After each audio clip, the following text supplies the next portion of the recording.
Back to Magdalena, and thank you for all your efforts on the project work.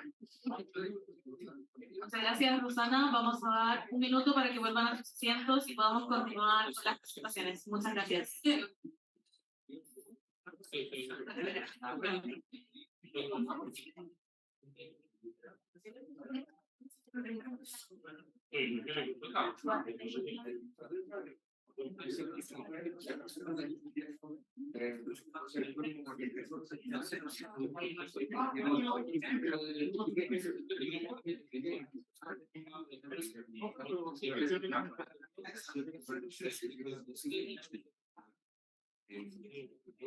Por favor, les solicitamos que vuelvan a sus asientos para poder continuar con las presentaciones.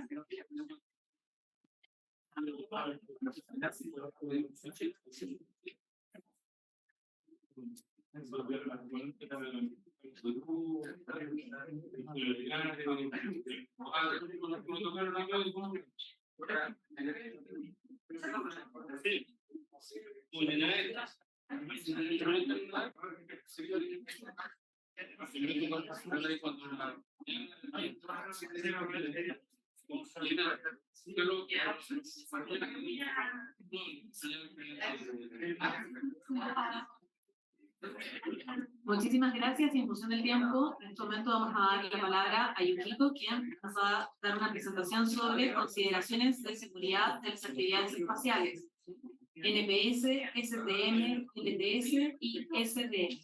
Muchas gracias.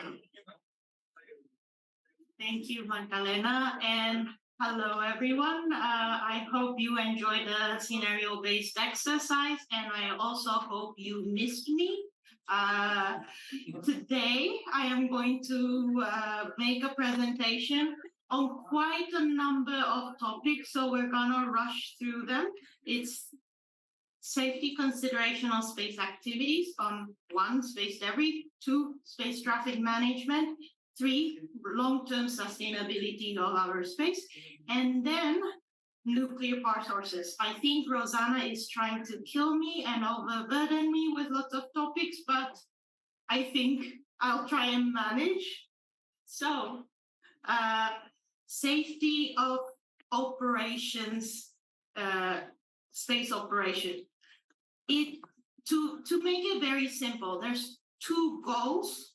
One is to ensure compliance with all the international legal framework that you have heard over this already 2 days. And then, but also to control the risks and don't make any accidents, be responsible, be liable. And it's good that you've already heard the presentation by Chris Johnson this morning on this liability issue, how it works and what will be the occurrence of the outcome of accidents. So, legal basis for safety in space operation. This, I think Chris covered it very, very nicely. So I'm just going to repeat some of the important points so that we refresh kind of the mind because you now got to talk in the scenario-based exercise. But first and foremost important part is Article 6 of the Outer Space Treaty, where national activities is responsibility of the government, and it's not only the governmental agencies' activity, but non-governmental entities' activity. They're responsible for it. Next, it's the Article 7 of the Outer Space Treaty, where launching state is liability for damage caused. And the definition of launching state is fourfolded: launches, the one that launches, the one that procures, the one that has the facility of the launching facility, and the one that has the territory, it's launched from its territory. So these are the 4 key issues and of the definition of launching states. And then comes the liability convention. So, for example, re-entry scenario, when the satellites, when you want to do debris mitigation, it comes back to the Earth. You have to think about absolute liability for damage caused on space surface of Earth, or it doesn't say here in the slides, but for example, airplanes. If you crash into airplanes, then you also have absolute liability. Conjunction scenario, if there is an accident out there in space, then it's a fault-based liability. It's like a normal car accident so we have to find who is what responsible for what and what is the fault. So these are the things you have to consider.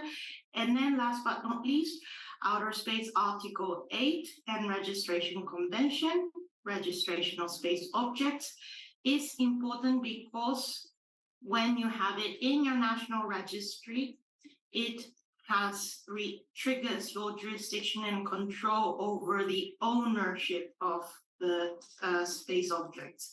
Now, and then you have this,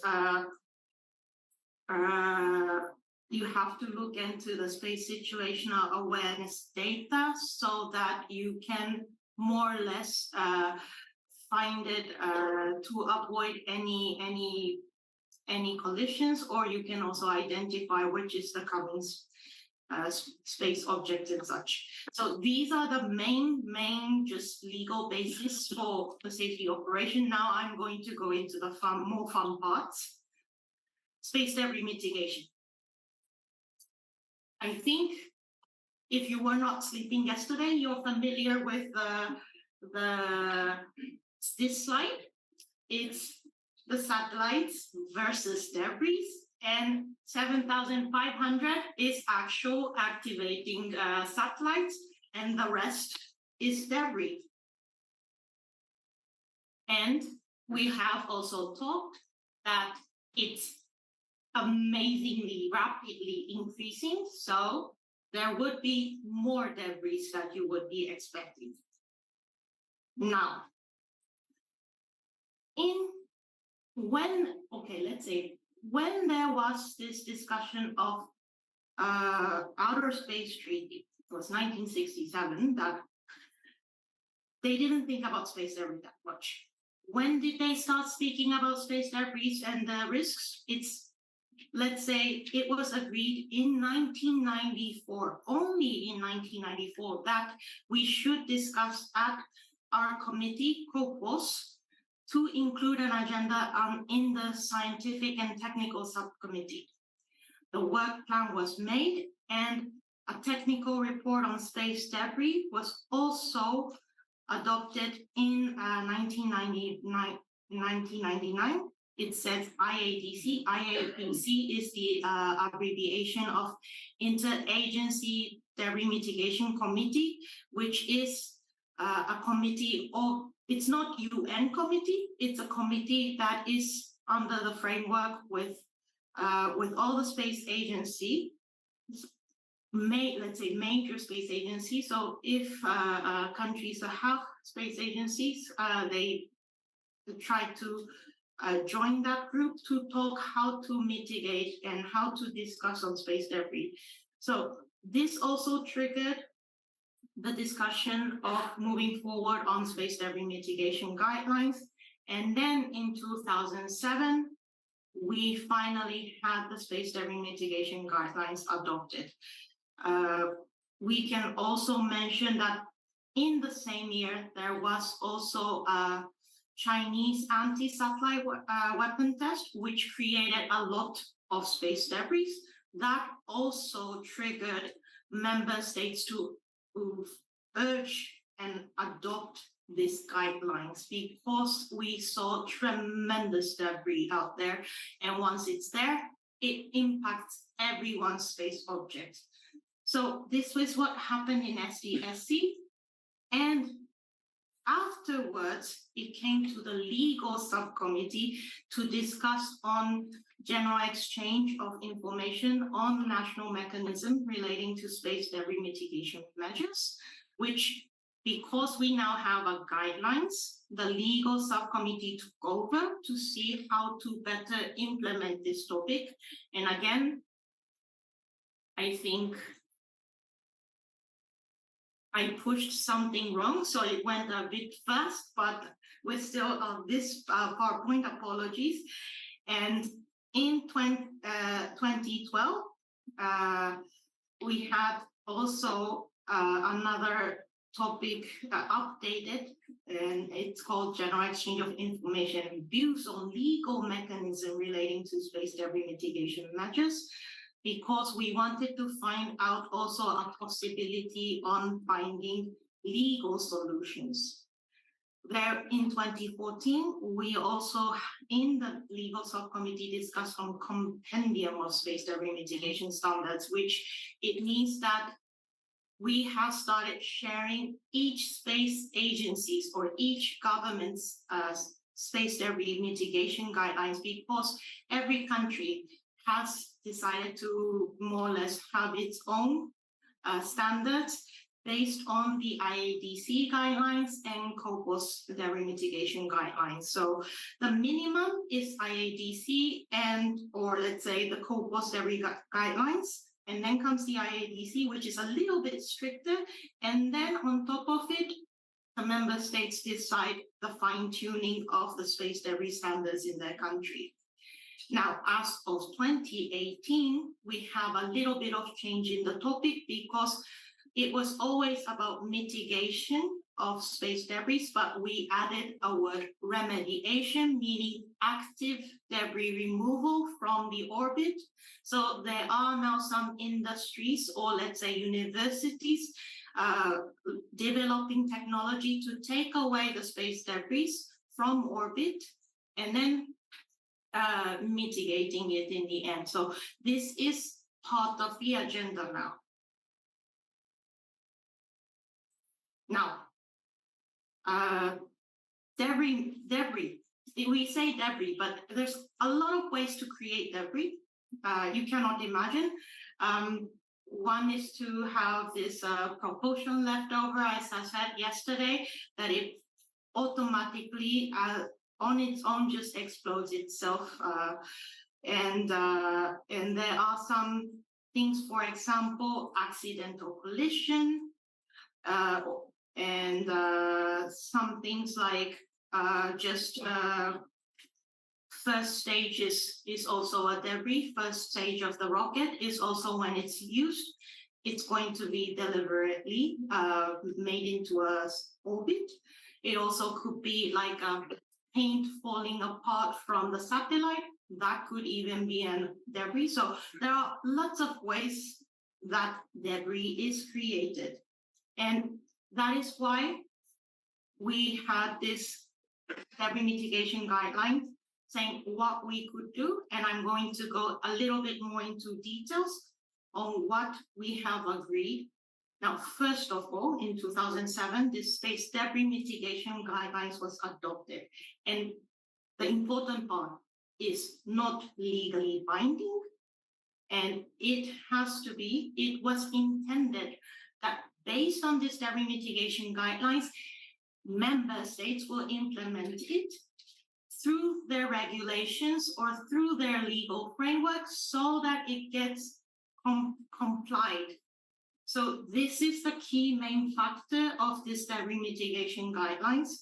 And it clearly says in the preamble of this debris mitigation guidelines that this is the intention. That is why it's not legally binding. And there is 7 key guidelines of this mitigation guidelines. It is to first limit debris during normal operation. And this, you could do it by designing. Second, minimize potential for breakage during operational phases. This also, you could do it by designing. So 3, limit accidental collision in orbit, which you can engage in more of how to assess the orbital situation and find out a way to avoid it. And then 4, avoid intentional destruction and other harmful activities. This 4 is something that you might want to just have it in your mind, because when this was adopted, also it impacted the disarmament side of space activities, because this avoiding intentional destruction can or may cover the anti-satellite weapon tests. So yes, yesterday I said to replying to some of the participants' questions that disarmament, it's getting there. We're discussing. We haven't been able to define the space weapons.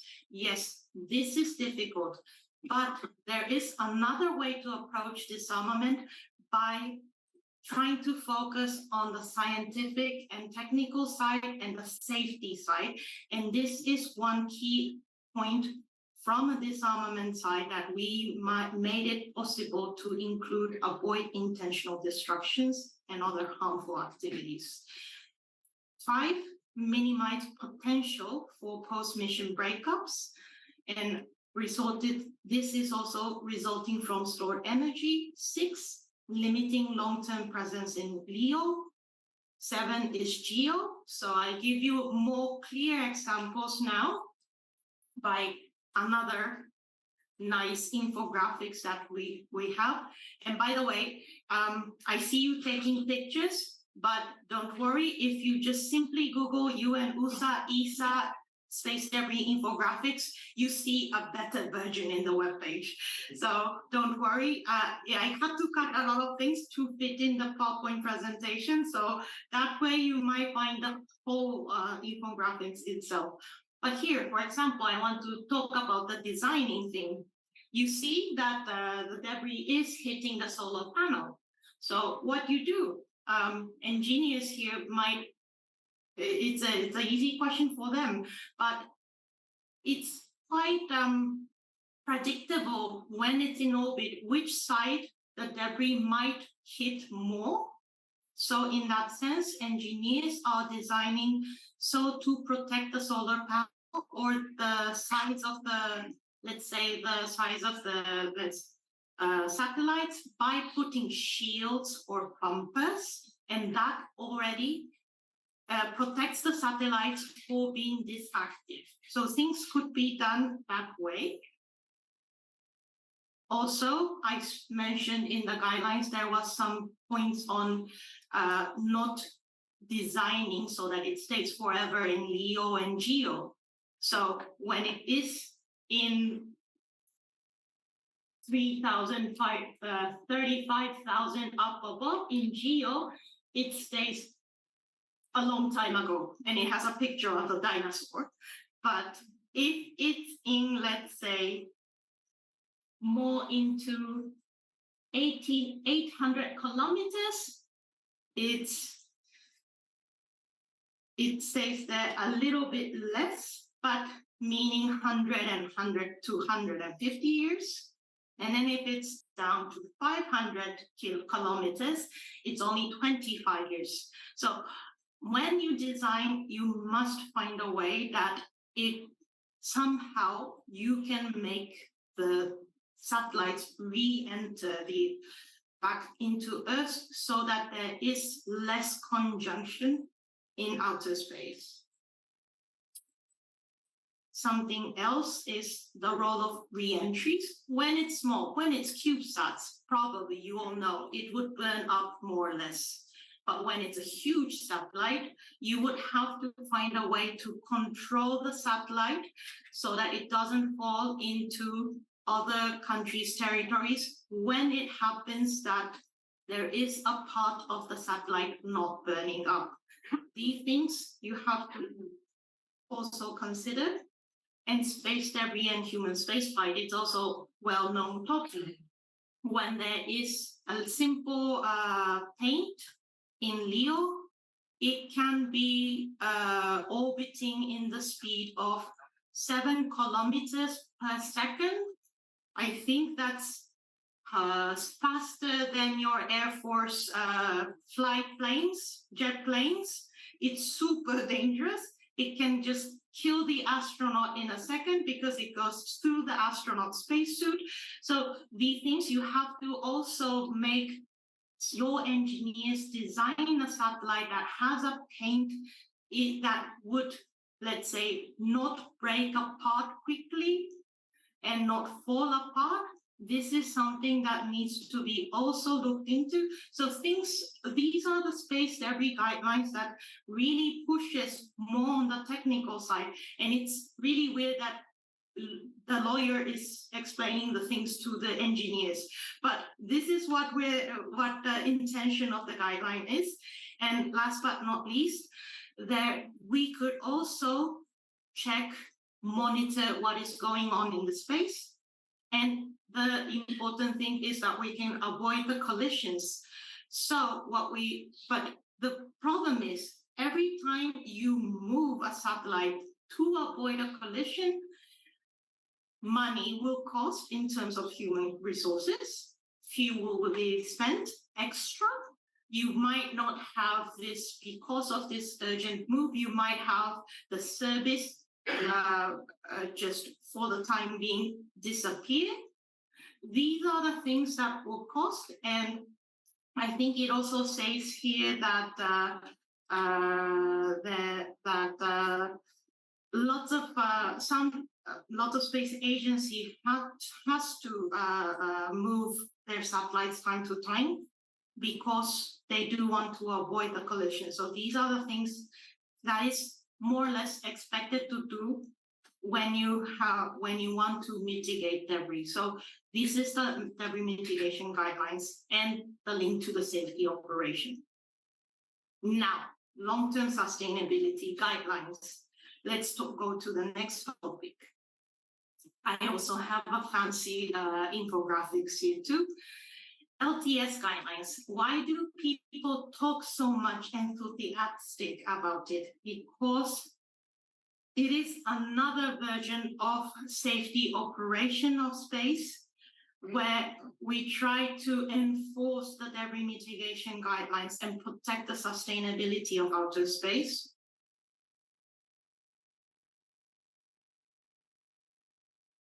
And this was a long discussed topic. It took nearly 8 years to finalize this agenda item, and people say Corpus is slow, consensus never works. It works. It worked for this because everybody agreed on the 21 guidelines.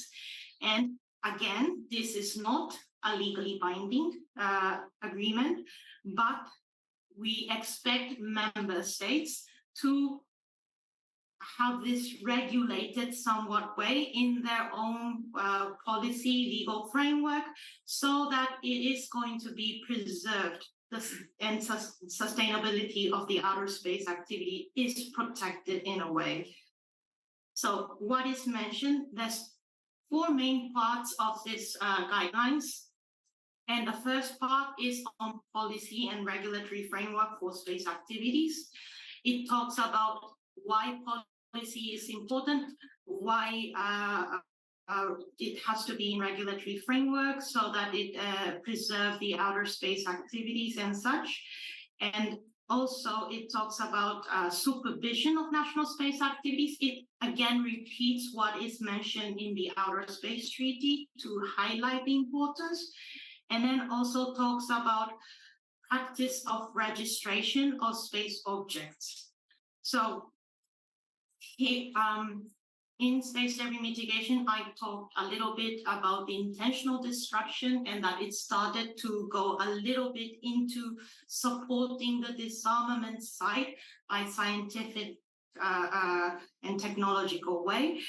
But this is also the enhancement of the practice of registering space objects is also considered to be important to the disarmament factor, because by sharing this information, member states started to consider that it is actually one of a treaty-based confidence building mechanism among the member states so that there is transparency. There's no doubt. We know each other and we can trust each other. It's what is expected through the registration of space objects. So that is why we also try to enhance the registration. Safety of space operation. There's a long list of guidelines. There's 10 guidelines.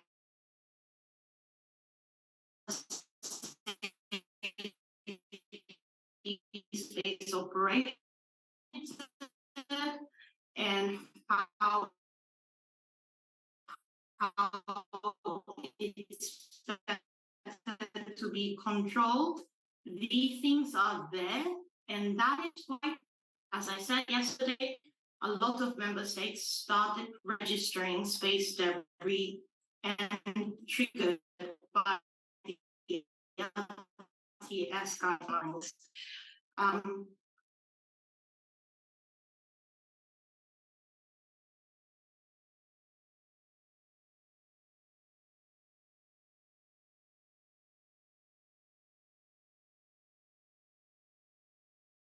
That's the risk out there. So, and yes, if you also look into the guidelines, you'll see more in depth, but I'm just going to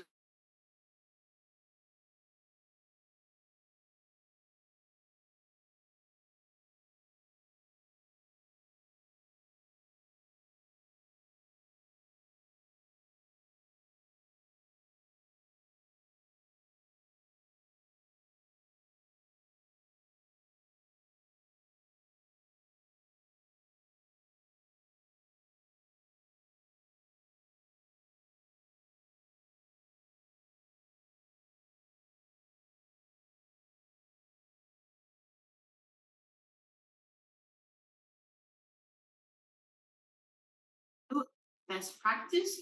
Some countries even share that they are trying to update the national legislation in accordance to the LTA's guidelines. So since you're still not in that process, but national space legislation, when you're going to look at it, once your space policy is there, maybe LTS guidelines could be one guidelines that could be taken into consideration. Last but not least, scientific and technical research and development is important, because without the engineers, we would not be able to find better ways to mitigate the risks and preserve the sustainability of outer space. So this is also highlighted. I said this LTS guideline was adopted and 21 guidelines there, but still we discussed this topic at the Scientific Technical Subcommittee of COPOS, because there is another round of working group set up, which the working group thinks about adding new norms, new guidelines to it to address more new risks, challenges coming up. They're also doing it because through that working group, they want to also share among member state best practices. And then thirdly, they try to do capacity building to support developing countries and such. So these are the three mandates they have, and they have been trying to promote the LTS guideline through the working group and through the committee, and as I said again, sustainability project of UNOOSA. So, space traffic management. There's the third one, and there's another fourth one coming. So don't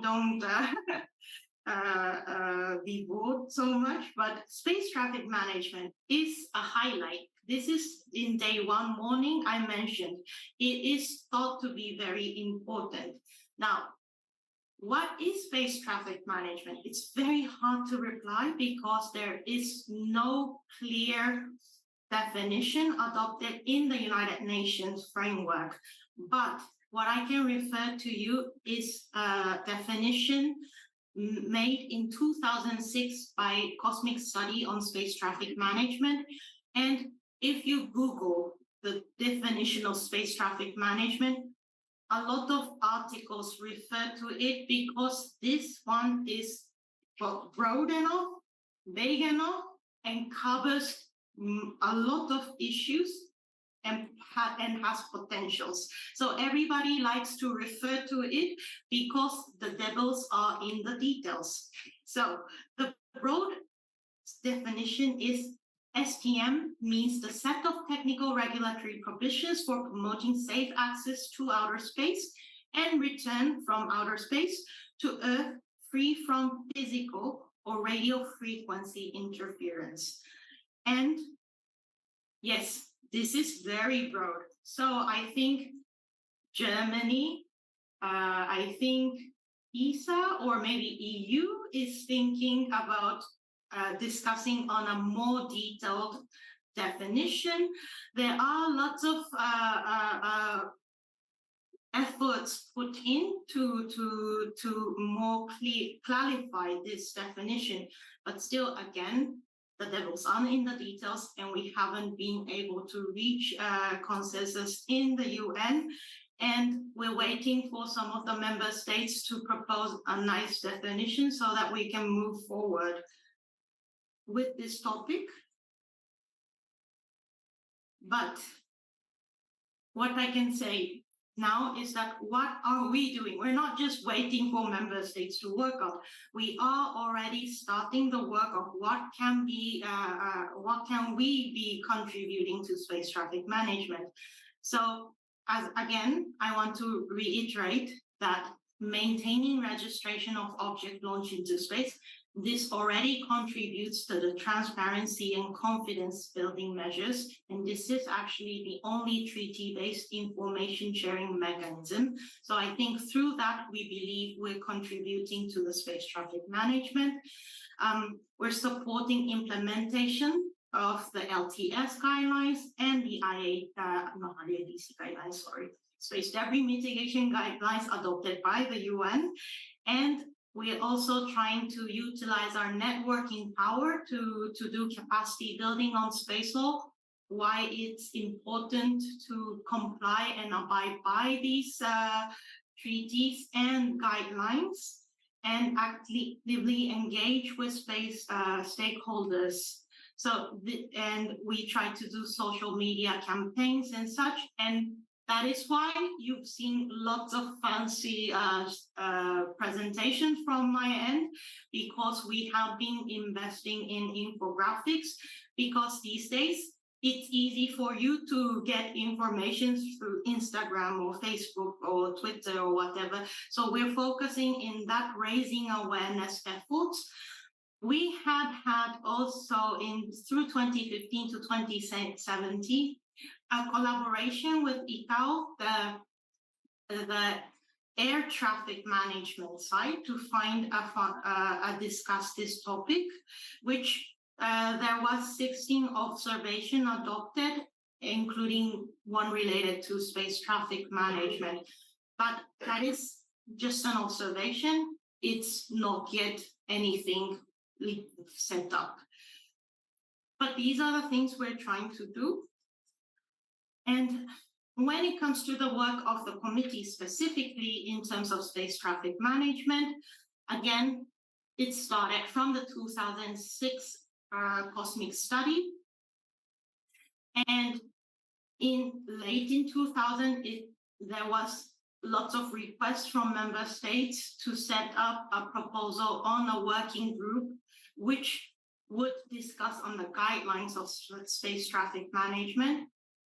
It never was set up because there was no agreement.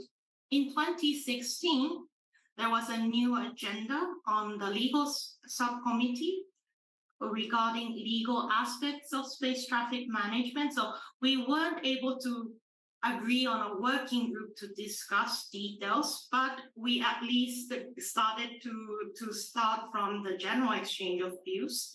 And then 2019, in parallel, we have been discussing on the LTS, and we managed to have it adopted. And the LTS guidelines has many relevant aspects to the space traffic management.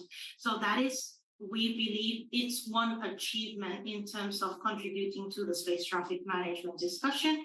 And in 2021, discussion is still continuing at PROPOS and its subcommittee, So this is, and I guess I should have updated, it's 2023, it's still continuing. So this is what we're trying to do. And we hope that through, again, the Secretary General's Common Agenda and Summit of the Future coming up in 2024, we can find a nice a way forward in finding a solution for the space traffic management. So this is the same slide that I used yesterday, and we believe that the development of global space traffic rules must be comprehensive, detailed, throughout, and inclusive as possible. So we hope that this could be done and we can contribute in somewhat way. Now, nuclear power sources. I hope this is the last topics that I have to cover, but I know I understand that you haven't yet engaged in nuclear power sources development, but please allow me to explain. We have already set up principles and safety frameworks how to govern, how to best operate and use nuclear power sources applications to space activities. We have in 1992 a principle adopted, principle relevant to the use of nuclear power sources in outer space. And then in 2009, we have an even more detailed safety framework adopted together with the Atomic Energy Agency, IAEA, to how to use the nuclear power sources application in outer space. Now, just a quick definition of nuclear power source. In the 2009, it has a definition and it says all devices that make use of any form of energy generated by a nuclear reaction is considered to be nuclear power sources. And this, when you are doing any activity related to nuclear power sources, please read in details because there are lots of detailed regulations you must follow, especially when it comes to IAEA standards. They are very strictly regulated. And this is, the two of them are talking about how to prevent accidents. Now, should there be any accidents happening on Earth, IAEA has other two conventions on early notification of nuclear accidents. And sorry, again, I forgot to turn the slide on, but there is a convention on early notification on the nuclear accident. And then also assistance in the case of nuclear accident or radiological emergency. Please let me know when I forget to do that slide because I feel so bad. But I have to turn to the next slide.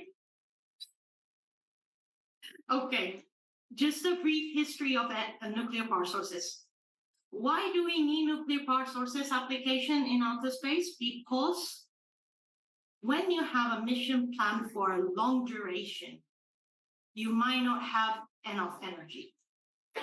When you have a mission that will take far away from the sun, you won't have solar power. That is why NPS is important. So it goes to like Mars missions and such beyond the far away into the orbit. And when did we start using this? It's already started in the 1960s. Even Apollo mission has nuclear power sources applied. USA and USSR started this NPS activities. And I think in 2014, China also started doing nuclear power sources. So there are many states starting to go beyond and take the advantage of nuclear power sources. Now, what happened in 1978? Christina yesterday mentioned about this USSR Cosmos 954 crashed into Canadian territory. Boom. And it has nuclear power sources. It was a major issue because its radioactive things are all in the Canadian territory. And it was near the borders of USA. So USA also supported Canada, and they did an operation called Operation Morning Light. It's a very nice name, isn't it? I love this operation because it's very interesting. It was still snowing in Canada.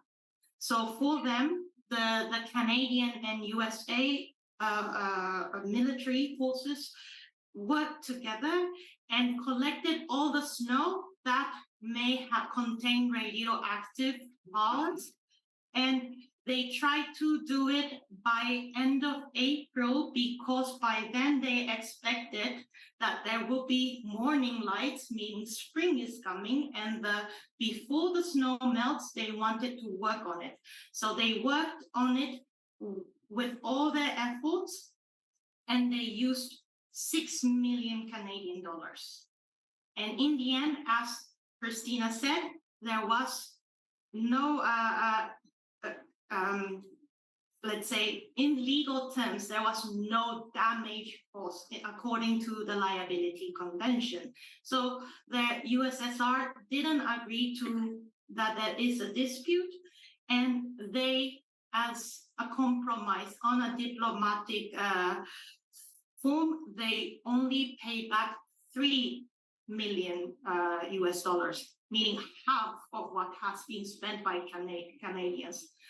So this was the issue, and when this happened, it triggered the UN again. When something accident happens, it always comes to the UN, and that is why we started talking in scientific technical subcommittee on aspects of how to safely operate using the nuclear power sources.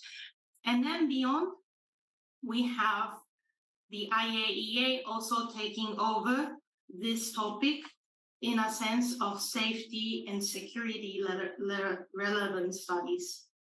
So I would just, because you're not yet at probably discussing the nuclear power sources, but still it's interesting to highlight as a safety operation, I would like to highlight some of the principles from the NPS principles and some of the safety frameworks. Now, NPS principles, it's really, let's say, it's not a treaty.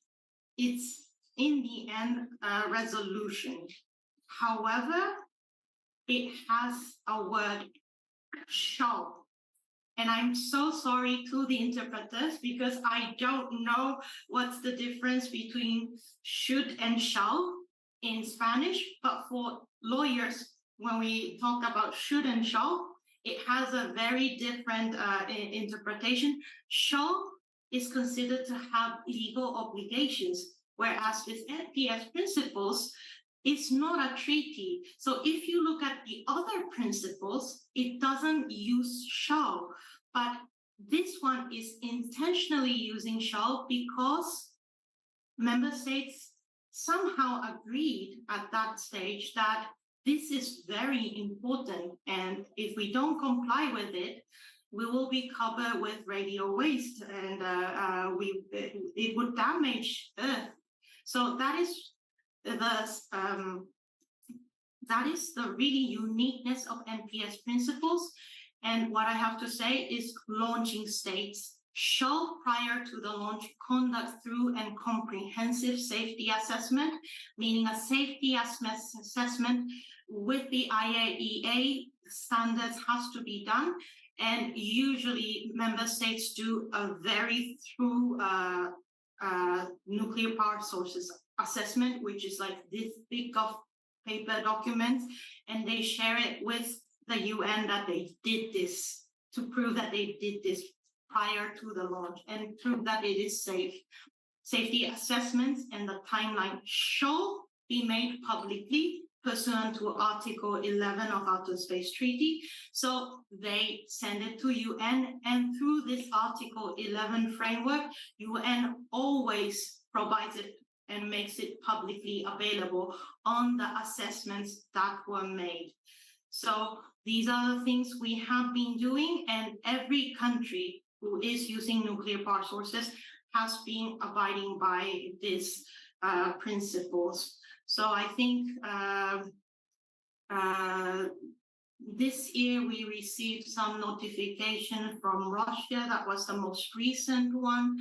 And every year we kind of have a few member states approach us on this nuclear power sources. So it's constantly updated on our webpage. Member states will need to notify the re-entry when there's nuclear power sources coming back to Earth.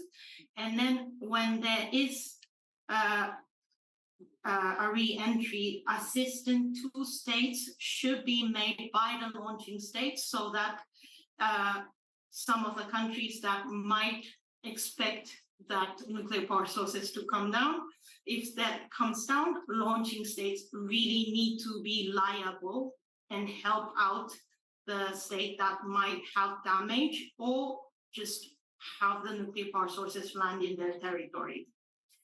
Now, NPS safety framework is also something more details. It has lots of requirements to request to governments.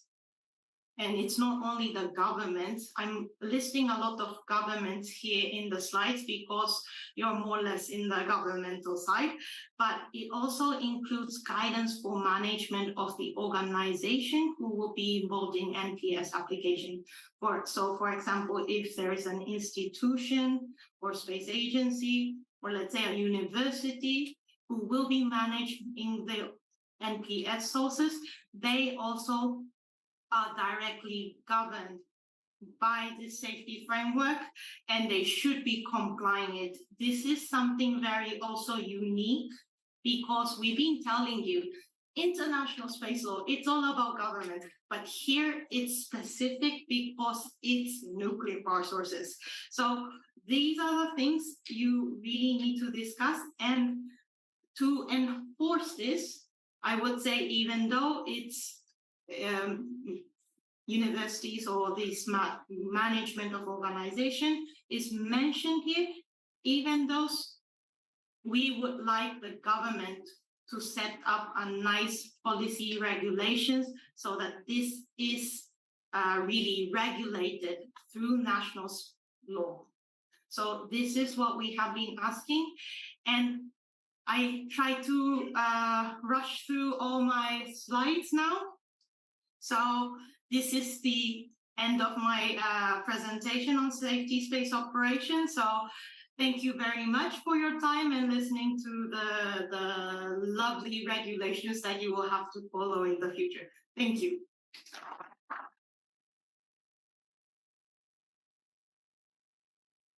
Muchas gracias, Yukiko, por la presentación, y debido al tiempo vamos a dar espacios para un par de preguntas solamente. Te dejo el micrófono abierto.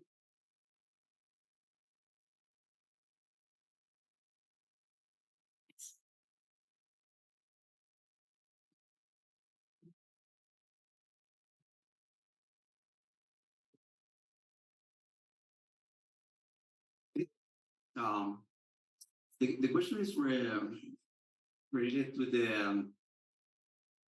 the capacity of COPUOS to assist states in technical issues related to the space traffic management or some orbital situations that could require some resources to be solved. For example, for most of the operation, the end of life of the satellite is an issue that could require budget to be solved technically. So I don't know if inside COPUOS there is an organization that could be consulted for this kind of assistance technically. So when it comes to end of life, it's purely responsibility of the government. And we do not have, like, let's say, when you say extra resources, meaning fundings or technical assistance. So in that sense, I think we're happy to, if you contact us, we may be able to connect you. UNOOSA might be able to support you in finding a nice expert in that regard. But it also is that we also encourage you, because what it is discussed in the scientific technical subcommittee, although it's talking about science, it's mainly about how to figure out the political side and fixing up the science. So it's not into details of science and technology or engineering. Things are not really discussed, and that is where those things are discussed more in the Interagency Debris Mitigation Committee, which is the does it need to be a space agency? I think that is the minimum requirement, right? So it would be nice that if there is a space agency, we always recommend the member states to coordinate and join this group. But since you don't have a space agency, you might want to reach out to those who are involved in IADC and find a way that they can kind of support you or also guide you on the personal expertise and such. But these are the things we are not being probably be able to support you in terms of engineering side for the time being.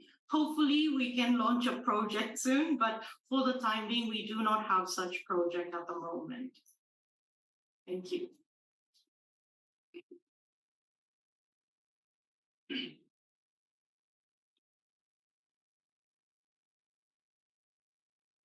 Hi, Yukiko. I have a question. Is there any legal framework being discussed in terms of the environmental regulations for the operations on celestial bodies? So good question. We have legally binding treaties all adopted from the 60s to the 70s, which we never thought of environmental impact to outer space. I can also mention to you that maybe this, and even IAEA, I said, if there is an accident, they have already a convention of how to help this nuclear accident, but this only applies to Earth. For the time being, there is no nuclear accident. How to solve this in the moon or in the celestial bodies. This is also the same in the context of legal binding frameworks. However, we have this group of scientists. COSPAR is one of the biggest institutions where they talk about space science, and there they talk about planetary protection, meaning and how to regulate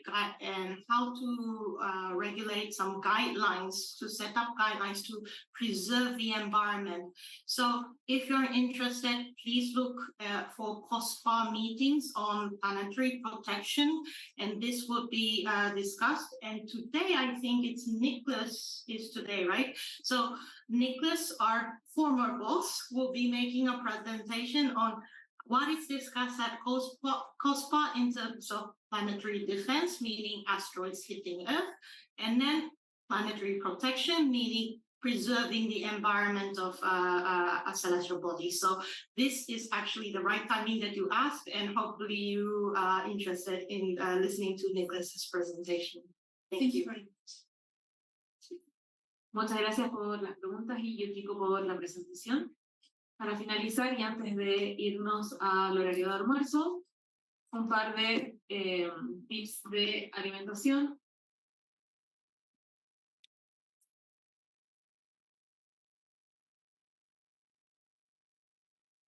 Dentro del mapa, como ven, tenemos la recomendación de 3 lugares. El primero de ellos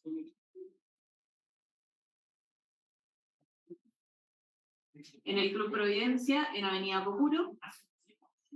El segundo, Dolce Oncelato, en Eliodoro Yáñez. Y el tercero, Oxxo, también en Eliodoro Yáñez. Con esto damos terminada la sesión de la mañana y los esperamos a las 2:45 para iniciar con la sesión de la tarde. Muchísimas gracias.